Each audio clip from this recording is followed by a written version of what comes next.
এবং যে সে ডকুমেন্টটা যেটা সাবমিট করে সে বলতে চাচ্ছে তার দ্বৈত নাগরিকত্ব সে পরিত্যাগ করেছে, অস্ট্রেলিয়ার নাগরিকত্ব পরিত্যাগ করেছে, ওই একটা ডকুমেন্টে সে সাবমিট করেছে, ওই ডকুমেন্টটা জেনুইন না এবং অন্যান্য যে বিষয়গুলি বলে সে একটা দরখাস্ত করেছে। আমি আসছি শেরপুর 2-এর ফাহিম চৌধুরী যে আপিলটা করেছে সেই আপিলটা যাতে নামঞ্জুর হয় সেই মর্মে ওখানকারই একজন ভোটার এমডি ইয়াজদাইন উনি একটা দরখাস্ত দিয়েছেন এখানে, তাকে সাথে করে এবং আমি এখানে আসার সঙ্গে সঙ্গেই ফাহিম চৌধুরীর লোকজনরা আমাদের উপরে চড়াও হয়েছে। আমার ওই ইয়াজদাইনকে তারা এখান থেকে জোর করে মারধর করে বের করে দিয়েছে। শুধু তাই না, আমি আইনজীবী, আমার উপরেও তারা চড়াও হয়েছে এবং আমাকে এখান থেকে বের করে দেওয়ার চেষ্টা করেছে।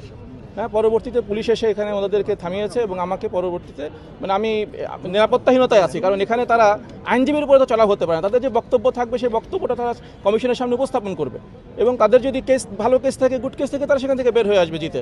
কিন্তু তারা আইনজীবীকে বের করে দিয়ে, অভিযোগকারীকে বের করে দিয়ে তারা এখানে একটা করার চেষ্টা করতেছে। উনি অস্ট্রেলিয়ার নাগরিক ছিলেন, অ্যাডমিটেডলি অস্ট্রেলিয়ার নাগরিক ছিলেন এবং যেদিন উনি সাবমিট করেন, নমিনেশন পেপার সাবমিট করেন, সেদিন পর্যন্ত তার দ্বৈত নাগরিকত্ব ছিল। উনি 28 তারিখে সাবমিট করেন এবং সেখানে উনি বলেছেন যে 26শে ডিসেম্বর উনি প্রত্যাহারের জন্য একটা আবেদন ডিএইচএল মারফত অস্ট্রেলিয়াতে সেন্ড করেছেন।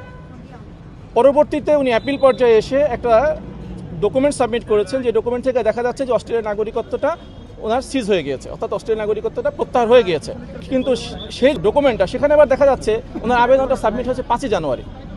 তো 5 জানুয়ারি তো হয়ে গেছে, তফসিলের কার্যক্রম শেষ হয়ে গেছে, রিটার্নিং অফিসার তাদের সিদ্ধান্ত জানিয়ে দিয়েছে। তো আমাদের বক্তব্য হচ্ছে যে প্রথমত সে যে ডকুমেন্টটা সাবমিট করছে দ্যাট ইজ নট জেনুইন, আর সেকেন্ডলি হচ্ছে যে যদি সেটা জেনুইন হয়েও থাকে সেটা কনসিডারেশন নেওয়ার কোনো সুযোগ এখন নাই। তো আমরা সেই বক্তব্যগুলি আসলে উপস্থাপন করার জন্য আসছে, কিন্তু আমাদের সেই বক্তব্য তারা উপস্থাপন করতে দিবে না। তো আমি আইনজীবী হিসেবে, তার আইনজীবী হিসেবে আমার উপরে 3-4 জন ফাহিম সাহেবের লোকজন চড়াও হয়েছে আমার উপরে এবং আমার ফ্রেন্ড ছিলেন এখানে।